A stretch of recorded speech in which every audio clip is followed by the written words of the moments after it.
ko lang dito kung anong gusto ko? Oo. Sige. Ito ang gusto ko, ma. Samahan nyo nga kami na mag-New Year sa aming probinsya. Andito pa nga lang ako sa barko na sinasakyan namin, pero talagang excited na ako na mag-New Year nga dito sa aming probinsya, dito sa Mindoro. December 30 nga kami pumunta nga dito at sakto nga birthday nga ni mama, kaya naman sinurprise nga siya ng mga tiyuhin ko. Nagulat nga ako sa surprise na to kasi wala man lang akong kaalam-alam na gagawin nga nila to kay mama. Dapat sinabi nga nila sa amin para nga mas bongga.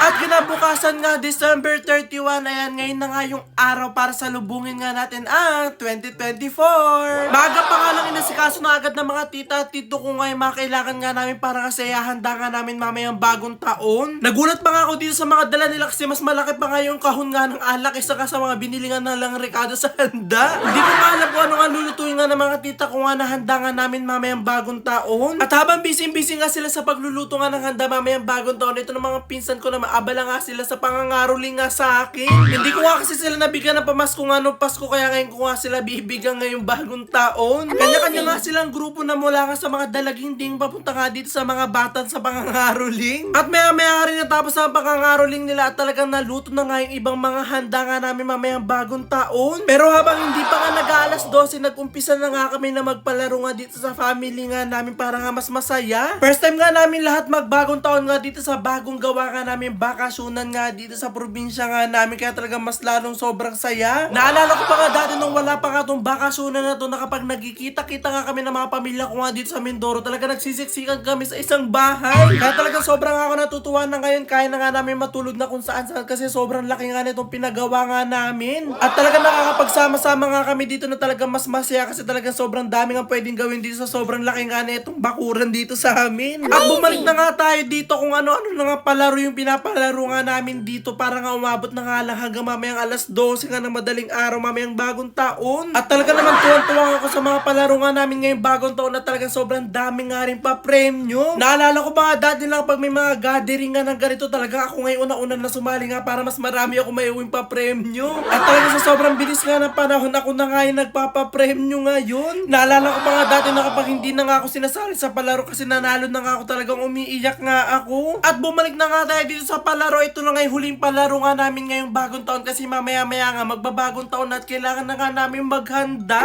Inuubos na nga lang namin dito sa mga oras na ito na nga yung mga tira nga namin pa-premyo para makapagsimula na nga kami mag-countdown. Kahit nga hindi pa nga nagdo-New Year, ito na nga mga pinsan ko, talaga sinisindihan na agad nila itong mga wishes nga nilang, wishes ba tawag dito? Pero hindi ko alam, pero ito yung pinaka-safe na paputok nga para sa mga bata. Naalala ko nga dati na kapag bumibili nga ako ng isang kahon nito, talagang tinatago ko kasi pag nakita ka ng mga kalaro ko, talagang kukunin nga nila. Iniwanan ko na nga yung mga pinsan ko doon at pumunta na nga ako dito sa upuan para nga buksan nga tong turotot ko nga. Pinabili ko nga na to kay mama kanina nga sa palengke kasi sabi ko nga sa kanya na gusto ko nga magturotot ngayong bagong taon at ayaw ko nga na mga malalakas sa paputok.